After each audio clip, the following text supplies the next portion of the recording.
আসবে। এর মাঝে যদি ইমানটাকে মজবুত রাখতে পারো, মনে রাখবা আমি আল্লাহ তাআলার ওয়াদা অনুযায়ী আমি আল্লাহ তাআলা মৃত্যুর আগে আমি আল্লাহ তাআলা তোকে জান্নাতের টিকিট দিয়ে তোর কবরস্থ বানায় দেব। বলেন সুবহানাল্লাহ। মুসলমান ভাইয়েরা আমার, শুধু পুরুষরা না, মহিলার দিকে আপনি তাকান। মদিনার মুনাওয়ারার মধ্যে বেলাল হাবশী রাদিয়াল্লাহু তাআলা মুয়াজ্জিন ছিলেন। এই মুয়াজ্জিন প্রতিদিন আযান দেয়, হাইয়া আলাস সালাহ হাইয়া আলাল ফালাহ। গভীর মনোযোগ দিয়ে শুনবেন রে মুসলমান, মা বোনেরা, আপনাদের উদ্দেশ্যে ইতিহাসটা বলতেছি। মদিনার মুয়াজ্জিন ছিলেন বেলাল হাবশী রাদিয়াল্লাহু তাআলা আনহু। প্রতিদিন ফজরের আযান যখন মুয়াজ্জিন দেয়, হাইয়া আলাস সালাহ হাইয়া আলাল ফালাহ, ওই মা হুজুরকে সুন্দর করে বানাইয়া যায় নামাজে দাঁড়াইয়া আল্লাহ রাব্বুল আলামিন 2-4 রাকাত নামাজ পড়ে আল্লাহর কাছে প্রার্থনা করে। কিন্তু হঠাৎ এমন এক সময় আসলো, বেলাল হাবশী রাদিয়াল্লাহু তাআলা আওয়াজ পাল্টে গেল, হাইয়া আলাস সালাহ হাইয়া আলাস সালাহ বলে না, হঠাৎ আওয়াজটা পাল্টে গেল, হাইয়া আলাল জিহাদ হাইয়া আলাল জিহাদ। কে মদিনাবাসীরা, কে কোথায় আসো? দৌড়ে মদিনার মসজিদে আসো। কিছুক্ষণের মধ্যে আমার হাবিব, প্রিয় হাবিব যুদ্ধের ময়দানে যাওয়ার জন্য প্রস্তুতি গ্রহণ করবে। বলেন সুবহানাল্লাহ। তার ঘর মাত্র 7 বছরের একটা সন্তান ছিল। যখন হাইয়া আলাল জিহাদ ডাক শুনিয়া মার উজু বানায় না, যায় নামাজ বিছায় না। এই 7 বছরের বালক উঠিয়া সে বলতেছেন, মা, যেদিন থেকে আমি বুঝি ফজরে আজান বেলাল দেয়, শেষ হইতে আর না হইতে আপনি উজুটা বানাইয়া 2 রাকাত করে 4 রাকাত নামাজ আদায় করেন। কিন্তু বেলাল আজকে আজান শেষ হয়ে গেল, আপনি উঠতেছেন না, কান্নার আওয়াজ কেন দিতেছেন? আপনার চক্ষু কেন লাল হয়ে গেছে? পানি দিয়ে কেন, পানির ভিজিয়ে শেষ হয়ে গেছে? মাগো, 1 বার 2 বার 3 বার বলে, মা কোনো আওয়াজ দেয় না। তারপরে যখন 4th বার মায়ের পা জড়াইয়া সন্তান কান্দে, বলো মা, কেন? আজান তো হয়ে গেছে, নামাজ কখন আদায় করবা, একটু আমাকে ভালো করে বলো। সন্তানকে তো বোঝার জন্য মা বলতেছেন, ও বাবা, মুয়াজ্জিন, মদিনার মুয়াজ্জিন বেলাল হাবশী, উনি আজান দেয় প্রতিদিন হাইয়া আলাল ফালাহ। আজকে ব্যতিক্রম আজান, হাইয়া আলাল জিহাদ হাইয়া আলাল জিহাদ বলতেছে। কে কোথায় আসো? মদিনার মসজিদের সামনে হাজির হয়ে যাও। যুদ্ধের ময়দানে আমরা যাব। নবীজি একটু পরে নামের তালিকাগুলো ঘোষণা করে দেবে। আমার কান্নার কারণ হলো, সামনে গতদিন একটা যে যুদ্ধ হয়েছে, ওই যুদ্ধের মধ্যে তোর বাবা শহীদ হয়ে গেছে। বেলালের এই আওয়াজ যখন আমি শুনলাম, তোর বাবা তো দুনিয়া থেকে চলে গেছে, তুমি দোলা 7 বছর বয়স, তোমাকে তার যুদ্ধের ময়দানে পাঠাতে পারলাম না। কিয়ামতের ময়দানে আমি আল্লাহ রাব্বুল আলামিনের কাছে কেমনি জবাব দেব? এই দুঃখে আমি কান্নার আওয়াজ আমার বেড়ে গেছে। বলেন না সুবহানাল্লাহ। এ মুসলমান মা বোনেরা, ভালো করে মনে রাখবেন, ঈমানওয়ালা কি নিয়ে আল্লাহ যে টেনশন করতেছেন ইরান, এই কথাটা বোঝানোর জন্য বলতেছি। তারপরে মা সন্তান বলতেছেন, মা, আমার বাবা তো শহীদ হয়েছে, আমার কোনো দুঃখ নাই। আমি 7 বছর বয়স হলো তোমার কাছে ওয়াদা দিলাম, এই যুদ্ধে যে রসুলের ঘোষণা অনুযায়ী সাহাবায়ে কেরাম যে ঘোষণা দিয়েছেন, এই ঘোষণা অনুযায়ী আমি যুদ্ধের ময়দানে যাইতে চাই, আমি শহীদ হইতে যাই। কিয়ামতের ময়দানে তো আমি আল্লাহ রাব্বুল আলামিন দরবারে তুমি বলতে পারো, আমি একজন শহীদের মা। সুবহানাল্লাহ। জোরে কোন। মার ছেলে বাবা করে যখন মদিনা মসজিদের দরবারে হাজির হয়ে গেল, সাহাবায়ে কেরাম রাদিয়াল্লাহু তাআলা আজমাইন কাতার হয়ে যাইতেছে। রাসূল সাল্লাল্লাহু আলাইহি সাল্লাম নামের তালিকা নিয়ে যখন এক এক করে নাম বলতে শুরু করলো, ওই মহিলা মা কাতারের মাঝখানে ঢুকিয়া গেল। সাহাবারা বলতেছেন, এ মহিলা, আপনি কেন ঢুকতেছেন? এখানে তো মহিলা মানুষ ঢোকা যাবে না। মহিলা কোনো কথা শুনতেছে না, আরো ঢুকতে আছে। এক পর্যায়ে আবু বকর সিদ্দিক রাদিয়াল্লাহু তাআলা আনহু সামনে হাজির হয়ে গেলেন। ও মহিলা, সামনে হাত রাখে, আগে যাবে না, কারণ আমার দিনের নবীর সামনে হাজির হয়ে আছে, পর্দার একটা ব্যাপার আছে, তোমাকে সামনে যাওয়া যাবে না। মহিলা ডাক দিয়ে বলতেছেন, ও সাহাবায়ে কেরাম, আবু বকর, আমি সুন্দর জানি মহিলা কিন্তু যাওয়া যাবে না, এটা আমি জানি। এই দেখো আমার কোলে একটা 7 বছরের বালক আছে। বেলাল যখন আযান দিয়েছেন হাইয়া আলাল জিহাদ, তখন আমার সন্তান সহ আমি পরামর্শ করেছি, এই আমার 7 বছরের বালকটা আল্লাহ রাসূলের সঙ্গে জিহাদে আমি পাঠিয়ে দেব। আমার সন্তান সহ পরামর্শ হয়ে গেছে, বলেন সুবহানাল্লাহ। সাহাবায়ে কেরাম রাদিয়াল্লাহু তাআলা জ্ঞান দেখে রাসূল বললেন, ও আবু বকর, কি হয়েছে? আবু বকর রাদিয়াল্লাহু তাআলা ডাক দিয়ে বলেন, ইয়া রাসূলুল্লাহ, ইয়া হাবিবাল্লাহ, এই ইতিহাস আল্লাহ রাব্বুল আলামিন রাসূল বলতেছেন, ও আবু বকর আসতে দাও। রাসূল মায়েবি ডাক দিলেন, ও মা, কি হয়েছে? রাসূল যখন মা বলে ডাকছে, ওই কন্যার আওয়াজ আরো কান্নার আওয়াজ জানি বেড়ে গেল। এই মা ডাক দিয়ে বলে, ইয়া রাসূলুল্লাহ, ইয়া হাবিবাল্লাহ, আমার স্বামী গত যুদ্ধের মধ্যে শহীদ হয়ে গেছে, কিন্তু আপনার সাহাবী বিলাল এই যে হাইয়া আলাল জিহাদটা বলার কারণে আমি আর স্ত্রী থাকতে পারলাম না গো। আমার সন্তানকে আমি নিয়াত করেছি, পরামর্শ করেছি, আপনার সঙ্গে জিহাদের ময়দানে হাজির করে দেব। আল্লাহ রাসূল সাল্লাল্লাহু আলাইহি ওয়াসাল্লাম ডাক দিয়ে বলেন, ও মা, আপনি যা বলেছেন সব সত্য, কিন্তু এই যুদ্ধের ময়দানে যোদ্ধারগুলো আমি যাইতেছি, কারণ উতবা, সাইবা, আবু জেহেল এই গোষ্ঠীরা সব আসবে।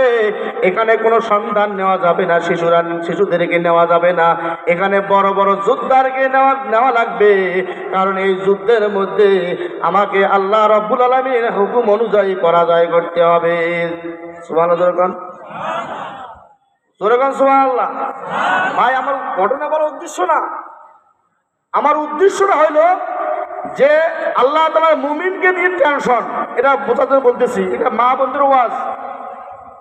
এই ভাষা যখন বললেন, মহিলা বলতেছেন, ইয়া রাসূলুল্লাহ, ইয়া হাবিবাল্লাহ, আপনি যে বলতেছেন সন্তানকে যুদ্ধের ময়দানে নেওয়া যাবে না, এটা কিন্তু আমিও জানি, কিন্তু রাসূল গো, আপনার ভালোবাসা, দিনের ভালোবাসা আমার অন্তরে এতটা বেশি হয়ে গেছে রাসূল, আমি একটা আপনাকে পরামর্শ দেই, এই পরামর্শ অনুযায়ী যদি আপনি কাজ করেন তাহলে আমার জীবনটা আজীবনের জন্য সার্থক হয়ে যাবে। বলেন সুবহানাল্লাহ। আল্লাহ রাসূল ডাক দিয়ে বললেন, ও মা, পরামর্শটা কি বলো? যদি আমার আল্লাহ রাব্বুল আলামিনের আদেশ অনুযায়ী হয় তাহলে আমি মানতে রাজি। বললেন, ইয়া রাসূলুল্লাহ, ইয়া হাবিবাল্লাহ, আপনি যখন যুদ্ধের ময়দানে যাবেন, কাফের মুশরিক বেঈমানরা কিন্তু আপনাকে আঘাত করবে, তীরের দ্বারা আঘাত করবে। ভাইয়া, হ্যাঁ, ঠিক আছে, তীরের দ্বারা আঘাত করবে, কেউ বা লাঠি দিয়ে আঘাত করবে, কেউ বা পাথর দিয়ে আঘাত করবে। ইয়া রাসূলুল্লাহ, তাই না? রাসূল বলতেছেন, হ্যাঁ, আঘাত তো করবে অবশ্যই। ওই মা ডাক দিয়ে বলে, ইয়া রাসূলুল্লাহ, ইয়া হাবিবাল্লাহ, আমি জানি আমার সন্তান যুদ্ধের অস্ত্র ধরতে পারবে না, কাউকে শহীদ করতে পারবে না, কিন্তু পরামর্শ হলো আপনাকে যখন কাফের মুশরিকরা আঘাত করবে তীরের দ্বারায়, আমার সন্তানকে আপনি ঢাল হিসেবে সামনে দিয়ে ধরবেন। যখন আপনাকে সামন দিকে তীর মারবে, আপনি আমার সন্তানকে তীর ঢাল হিসেবে আপনি ব্যবহার করবেন। আপনাকে যখন বাম দিকে আঘাত করবে, আপনি বাম দিকে আপনি আঘাতটাকে আটক করার জন্য ঢাল হিসেবে ব্যবহার করবেন। আপনাকে যখন পিছন দিকে আঘাত করবে, আপনি পিছন দিকে আমার সন্তানকে ঢাল হিসেবে ব্যবহার করবেন। ইয়া রাসূলুল্লাহ, আপনি যদি আমার এই আকাকুতি মিন্নতিটা মানেন, তাহলে আমার সন্তানটা কি যাবে, শহীদ হয়ে যাবে। কিয়ামতের ময়দানে আমি আল্লাহ রাব্বুল আলামিনের দরবারে বলতে পারবো, ইয়া রাসূলুল্লাহ, ইয়া হাবিবাল্লাহ, আদেশ অনুযায়ী আল্লাহ জিহাদের ময়দানে তুমি ডাক দিয়েছো, এই জিহাদে আমার কিছু ছিল না, আমার স্বামী চলে গেছে, এমনকি 7 বছরের একটা সন্তান আমি দিনের জন্য বরাদ্দ দিয়েছি। বলেন না সুবহানাল্লাহ। মুসলমানি بود کردن نهادان عنان خود بدست خازدادن گرب صورت آدمی انسا بوده احمد بو جهل حابه کسا بوده کلمہ پڑھ لا الہ ইল্লাল্লাহ লা ইলাহা এ মুসলমান আল্লাহ রাসূল সাল্লাল্লাহু আলাইহি ওয়াসাল্লাম বলেন তো আবু জেহেল আর নবীর সম্পর্কটা কি হয়? চাচা আর ভাতিজা। কি হয়? চাচা আর ভাতিজা। এইদিকে বংশীয় সম্পর্ক, ইমানের দিকে আপনি তাকায় দেখেন রসুলের সঙ্গে আবু জেহেলের সম্পর্কটা কেমন ছিল। সম্পর্কটা এমন ছিল, বিজি আর সাপ যেমন বন্ধুত্ব তেমন বন্ধুত্ব ছিল, ঠিক কিনা? বেজি আর সাপ বনে এমন বন্ধুত্ব ছিল। কিন্তু আল্লাহ রাসূল সাল্লাল্লাহু আলাইহি ওয়াসাল্লাম চাচা হিসেবে তাকে কেমন ভালোবাসছিল আপনারা জানেন? এমন ভালোবাসছিল, রসুলকে মহাব্বতকে ডাকছিল, ও মোহাম্মদ একটু আসো। রসুলকে যখন ডাকছিল তখন রসুল খুব খুশি, মনে হয় আমার চাচা ঈমান গ্রহণ করবে। রসুল খুব খুশি হইয়া আগ্রহের সহিত চাচার বাড়িতে যায়, বসতে দেয়। বসার সঙ্গে সঙ্গে চাবুক দিয়ে এমন আঘাত শুরু করে দেয়, মারতে মারতে দিনের নবী বেহুশ হইয়া যায়, ঠিক কিনা? এ মুসলমান, আমার নবী হলেন রাহমাতুল লিল আলামিন, শাফিউল মুজনিবিন, সাইয়্যিদুল কাউনাইন, খাতামুল আম্বিয়া, আশরাফুল আম্বিয়া। সেই নবীর উম্মত হিসেবে আমরা খুশি না বেজার? মুসলমান ভাইয়েরা আমার, শুধু খুশি না, আল্লাহ তাআলা এই জন্য বলেন ইয়া আইয়ুহাল্লাযীনা আমানু ওয়া আমিলুস সালিহাত। ঈমান আনার পরে যখন আমলে সলেহ করবে, ভালো আমল করবা, আমি আল্লাহ তাআলা দুইটা তোর জন্য বরাদ্দ রেখে দিয়েছি। সেই দুইটা বরাদ্দ হলো, আমি আল্লাহ রাব্বুল আলামিন তোর জন্য জান্নাতুল ফিরদাউস দান করেছি। বলেন সুবহানাল্লাহ। জান্নাত যাওয়ার রাজি আছেন না নাই? কারা কারা রাজি নাই? হাত তোলেন তো দেখি। রাজি নাই কারা কারা? হাত তোলেন। তাহলে বোঝা গেল রাজি আছেন। আলহামদুলিল্লাহ কোন? জোরে বলেন আলহামদুলিল্লাহ। তাহলে নবীজির ভালোবাসা যদি আমরা অন্তরে বসাইতে পারি, তাহলে হয়তো কিয়ামতের ময়দানে যে কোনো ওসিলায় গড্ডাগড্ডি করিয়ে হলেও যদি আল্লাহ তাআলা জান্নাতে পৌঁছে দেয়, তাহলে আমার জীবনের সার্থক, ঠিক না? ঠিক জোরে বলেন ঠিক কিনা? এই জন্য রসুলের ভালোবাসা অন্তরে বসাইতে হবে। এই রসুলকে যারা নিয়ে কোনো খারাপ মন্তব্য করবে, জীবনের মধ্যে এক ফোঁটা রক্ত হলেও ওই কথাটার প্রতিবাদ করা লাগবে কি লাগবে না? এই চলে গেছে 16 বছর দেওয়ানগিরি গেছে শেষ, এখন আমাদের দেওয়ানি শুরু। সুবহানাল্লাহ বলে কোন? এই জন্য আল্লাহ রাব্বুল আলামিন রসুলকে পাঠাইছেন এমন এক জামানার মধ্যে। দেখেন, আইয়ামে জাহিলিয়াত, বর্বরতার যুগ, অন্ধকারের যুগ। রসুলও নাই, আমরা অন্ধকারে ছিলাম। 16টি বছর পর্যন্ত আমরা অন্ধকারে ছিলাম, নিমজ্জিত ছিলাম। আল্লাহ তাআলা অন্ধকার থেকে আল্লাহ তাআলা আমাদেরকে এখন উজ্জ্বল একটা ভালো পরিবেশে আল্লাহ তাআলা আমাদেরকে আনছেন। এই জন্য জোরে বলে আলহামদুলিল্লাহ। আল্লাহ রাব্বুল আলামিন বলতেছেন, ইমানদার কিনে টেনশন। কেমন টেনশন? ঈমান নেওয়ার পর যখন কিয়ামতের ময়দানে এই যে 9,30,00,000 মাইল দূরে সূর্যটা আছে, এই সূর্য যখন আপনার আমার 1 হাত বা কিংবা 100 হাত উপরে যখন আসবে, বলেন তো এই সূর্যটা যখন চৈত্র মাস এসে যায়, ফ্যানের উপর ফ্যান লাগায়, এসির উপর এসি লাগায়, তারপরে শরীরে গরম মনে হয় যায় না। এই সূর্যটা যদি আমার আপনার 100 হাত উপরে আসে বন্ধু, অবস্থাটা কি হয়ে দাঁড়াবে? এমন অবস্থা হবে মনে হয় মাথার গিলুগুলো টকবক করতে থাকবে। এই সময় আপনি এই মোবাইলের বন্ধুকে আপনি তালাশ করবেন, যার সঙ্গে সঙ্গ দিয়ে মানুষের হাজার হাজার ওলামায়ে কেরাম জীবনটা শেষ করেছেন, যার সঙ্গে সঙ্গ দিয়ে আয়না ঘরে রেখেছেন মানুষদেরকে, নিষ্পাপ মানুষদেরকে, এই বন্ধুদেরকে আপনি কিয়ামতের ময়দানে খুঁজবেন। 16টা বছর 10,000 টাকা বেতন ছিল, 15,000 করলাম। 18,000 বেতন ছিল, 22,000 টাকা বেতন করলাম বন্ধুত্ব ঠিক রাখার জন্য, ঠিক কিনা? জোরে কথা বোঝা যায়? কিয়ামতের ময়দানে যখন আপনি এমন বন্ধুকে খুঁজবেন, বন্ধুরা আপনার থেকে পলাইয়া যাবে। ওই বন্ধু স্বীকার করবে দুনিয়ার বুকে আমার কোনো দল ছিল না, কোনো মত ছিল না। প্রমাণ হুজুর কিয়ামতের ময়দান বাদ দেন, এই আওয়ামী লীগের গমগমিতে হুড়িতে নাগেশ্বরী যাওয়া যায় নাই। যখন পালাইয়া গেল আওয়ামী লীগের গোষ্ঠী, মনে হয় নাগেশ্বরী দিয়ে সাফ হইছে। কথা কয় না? জোরে কন ঠিক কিনা? এতদিন হুড়িয়া ডাঙ্গা ডাঙ্গি, মনে হয় আর বাঁচা যায় না। আল্লাহর মার কিন্তু বুদ্ধির বার। আল্লাহ কয় 16 বছর দেওয়ানি, আমার দেওয়ানি মাত্র হলো 45 মিনিট, ঠিক কিনা? এ মুসলমান, কিয়ামতের ময়দানে ইমানদারের ক্ষমতা থাকবে। ইমানওয়ালা বলবে, ও আল্লাহ এত নির্যাতন পড়ো, কিন্তু আমি আল্লাহ তোমার নামাজ ছেড়ে দেই নাই। ও আল্লাহ আমি রোজা ছেড়ে দেই নাই। ও আল্লাহ টুপিটা পড়া আমি ছেড়ে দেই নাই। ও আল্লাহ আমি লম্বা জামা কাপড় দেওয়া ছেড়ে দেই নাই। সুন্নতকে আমি অবজ্ঞা করিয়া তোমাকে রাজি করেছি, রসুলকে খুশি করেছি তোমার দেওয়া জান্নাত বরাদ্দ দেওয়ার জন্য। এই জন্য আমি আল্লাহ রাব্বুল আলামিন ঈমানকে মজবুত ঠিক রেখেছি বিদায়। আল্লাহ তোমার ওয়াদা, ঈমান ঠিক রাখলে তুমি নাকি জান্নাত দিবা। এই জন্য হাজারো নির্যাতন সহ্য করি, একমাত্র তোমার উপর ভরসা করে আমি আমল করেছি। আল্লাহ তোমার দেওয়া জান্নাত কই? আমার আল্লাহ ডাক দিয়ে বলবেন, ওই দেখ জান্নাত দেখা যায়। সুবহানাল্লাহ বলে কোন? ওই দেখ জান্নাত দেখা যায়। দৌড়া দৌড়া দৌড়া।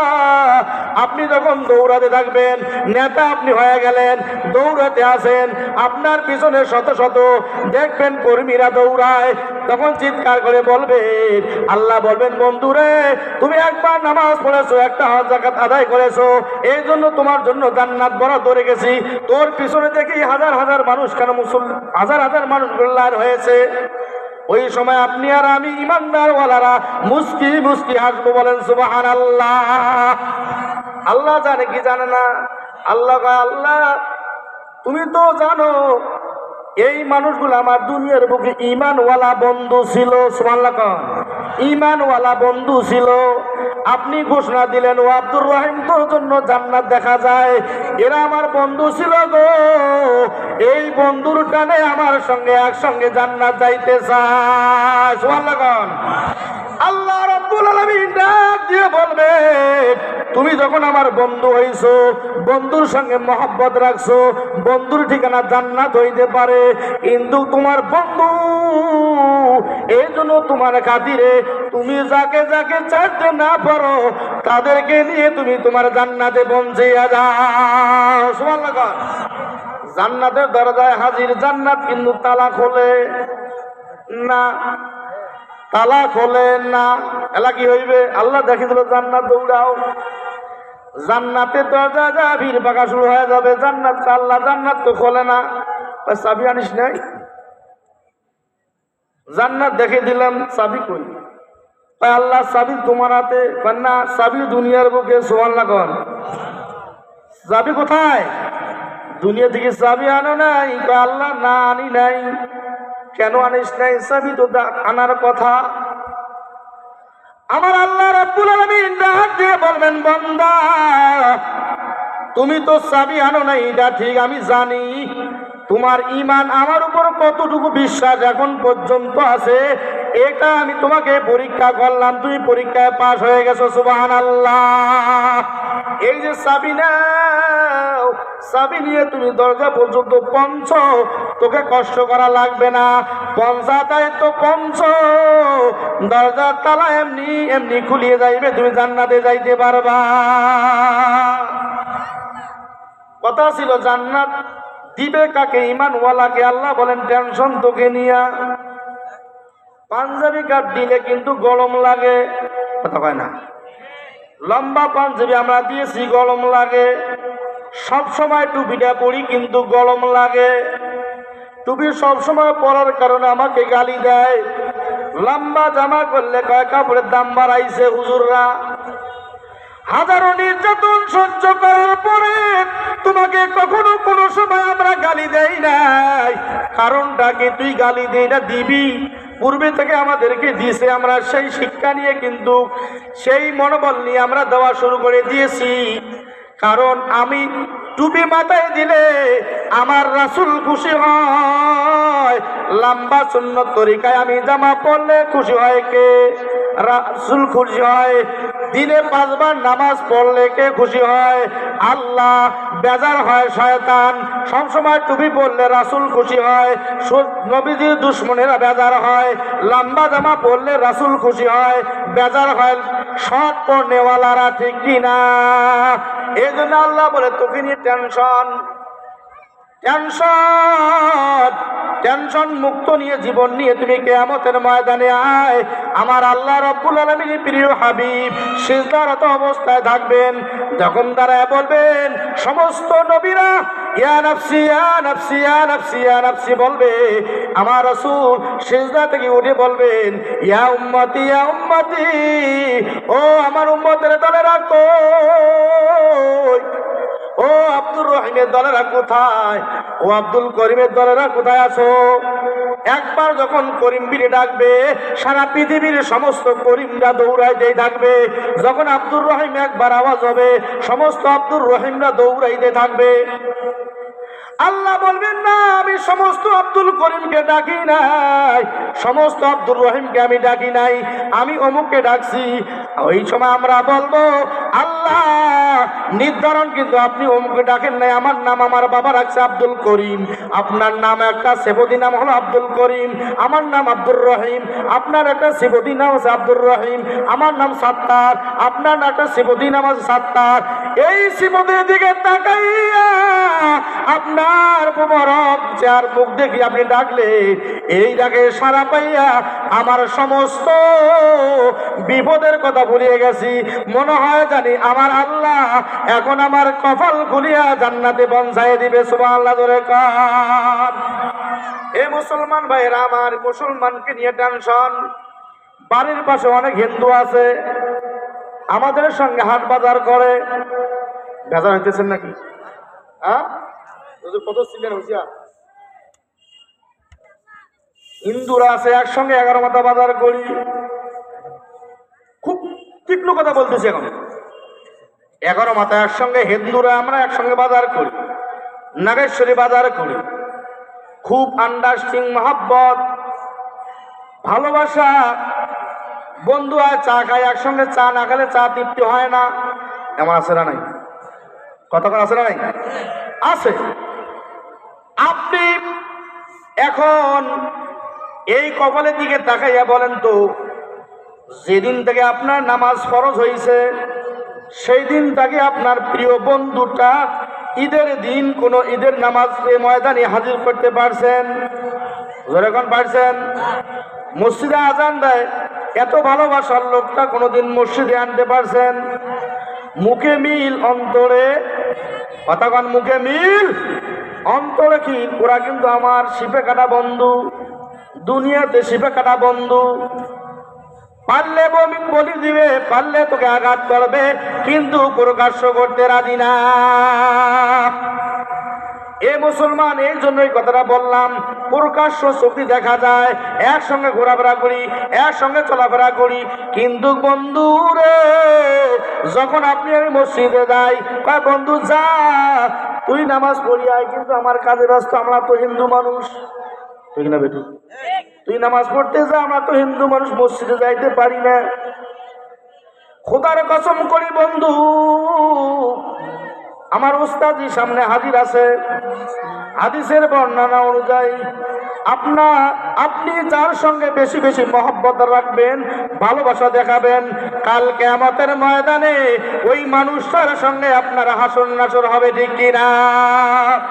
এর জন্য আল্লাহ বলেন, ইয়া আইয়ুহাল্লাযীনা আমানু, হে ইমানদাররা, ইমানওয়ালারা, ইমানদারেরা, তোমাকে নিয়ে টেনশন কাকে নিয়া? জোরে দেন, টেনশন কাকে নিয়া?